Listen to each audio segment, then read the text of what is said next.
And the 2-day early head start is today, the 28th, and I think a lot of you guys are thirsty for some information, and many of you are hungry to jump in with me. So hopefully we get to play together. I'm going to be probably jumping in as a paladin. I think so. I think you guys want to see that. Really well-rounded gameplay archetype. I can do a whole lot, solo, group play, all that good stuff, and it's just freaking fun based on my gameplay whenever I actually went to the Emissary event. So keeping that hype alive, guys, we're going to be talking about Bless, but the title seems a little bit negative, doesn't it? Yeah, okay, so Bless this mess, the mess of Bless. Bless Online has stumbled a little bit. I think we can all admit that with the way that they've been advertising the game just a little bit. And I kind of wanted to make this video talking about it. I wanted to do one more video that really just kind of takes everything that I've been feeling and put it out there and really kind of spearhead this conversation with the fact that Bless has actually been awkward and kind of cringy, and a lot of its advertisements, its trailers were bad. I want to actually talk about how that's a good thing.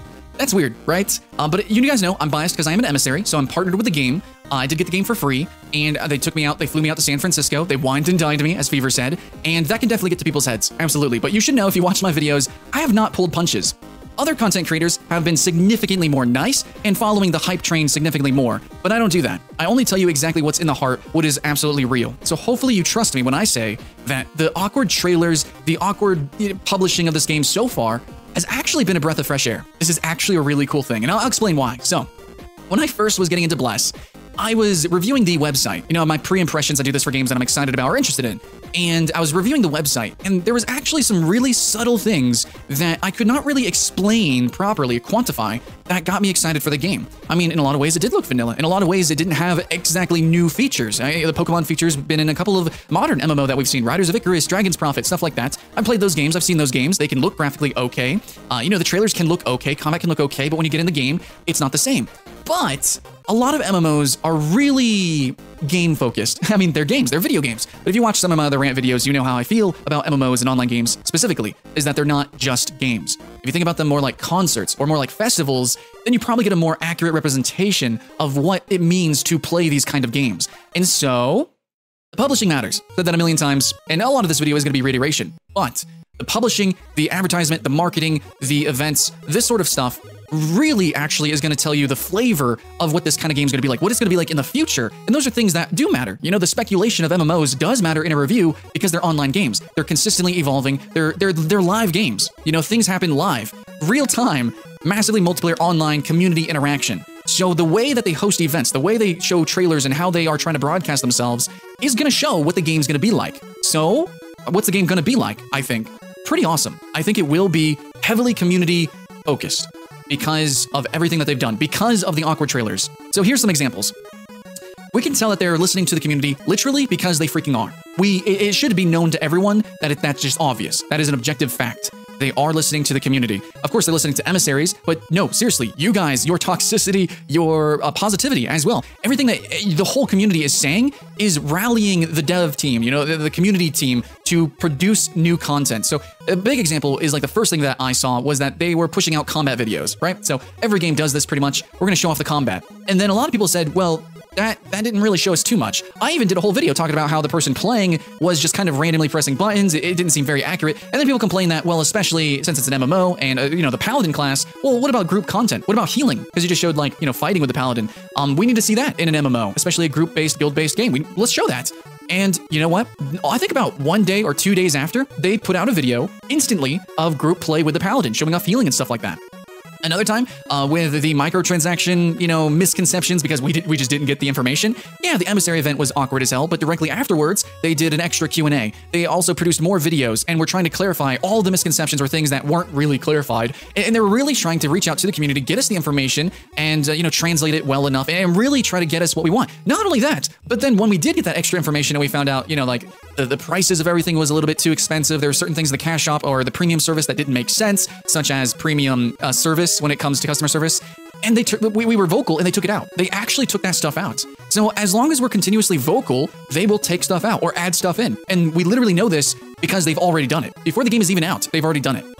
Now, we can't know for sure if they will continue to do this. We can't know for sure if they will make the game pay to win eventually, if they won't really add content, but I just feel that more than any other MMO in recent times, this is the most community-focused one. And I had that inkling, that sort of feeling in my gut, in my heart, way back then, you know, looking at the website and seeing all the little subtle signs that that's what they wanted to do. That's why I applied to be Emissary. Also, the fact that they just had an emissary position, and they were so official about it, and they were so just obviously to me, but maybe not to everyone else, so obviously focused on community interaction, which is why they did such an awkward, a growing pain-filled emissary event where everyone was just live streaming, because they wanted the content creator community to directly entwine themselves with the game and have that audience really brought in at that sort of peer-to-peer, eye-to-eye level, which is why I do all of my videos live, unedited. That's why I spit stuff out from the heart. And so seeing an MMO company do that, have that concept intertwined so very deliberately with their production of their game, it just got me really excited. So I applied to be emissary, and ever since I have,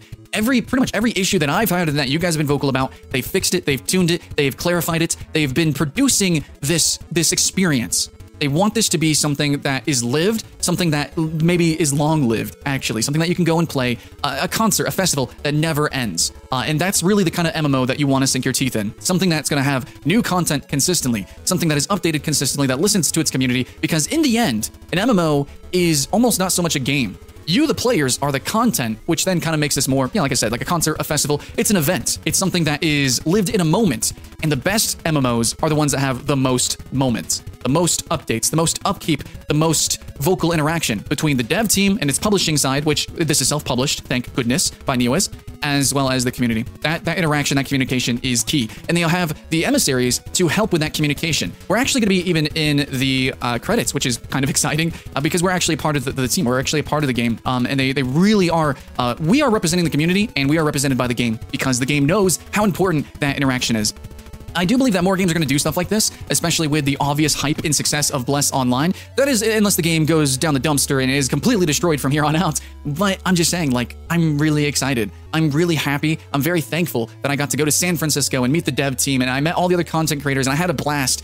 And obviously, that's going to influence my decision to be as hype as I am for Bless. But regardless, still, the reasons why I applied to be an emissary for Bless, the reasons why I covered Bless, is the same reasons why I'm still excited. They've just only given me more evidence to my initial thoughts and feelings. They fueled the fire to keep the hype alive. I just want to play the game. I just want to get into it. Now, I do want to say, guys, I'm streaming, okay, probably right now at twitch.tv/Skylint. Please follow. We are no longer streaming on YouTube. YouTube is not a good place anymore, so I really need the audience. I know we can get hundreds of viewers. I'd really appreciate it. I'm covering this game from the heart as best I can as a player who loves this genre, who is honestly in love with the game at the moment, and is somebody who wants to, fuel your fire, give you as much information as possible, and get you in the game, and really play with you, I just want that. So that's what we're going to be doing. Hopefully you join us. Definitely, follow notifications, all that. And I just want to say thanks to the Patreons, the donators. Thanks to Bless Team for allowing me to be an emissary. Thanks to everyone. I want to thank my family. I just want to thank everyone for the time that I've had on YouTube. Things are going up. I'm getting invited to more places. I'm going all over the world, doing IRL streams in Myrtle Beach, South Carolina, maybe some mini golf, definitely a VR arcade. And I'm just doing a whole lot. So hopefully you don't mind the injection of a little vloggy scenario here, but that's really how I play games. We play online games, and we live in that. It's a lifestyle. These online games, especially MMOs, it's a lifestyle. And I just want to say one last time, it is so refreshing for a game, Bless Online, to acknowledge that. So here we are. As a community together, let's give this game a shot. Because, man, it is so obvious that they are really trying. It's stumbling and falling, and there's some growing pains.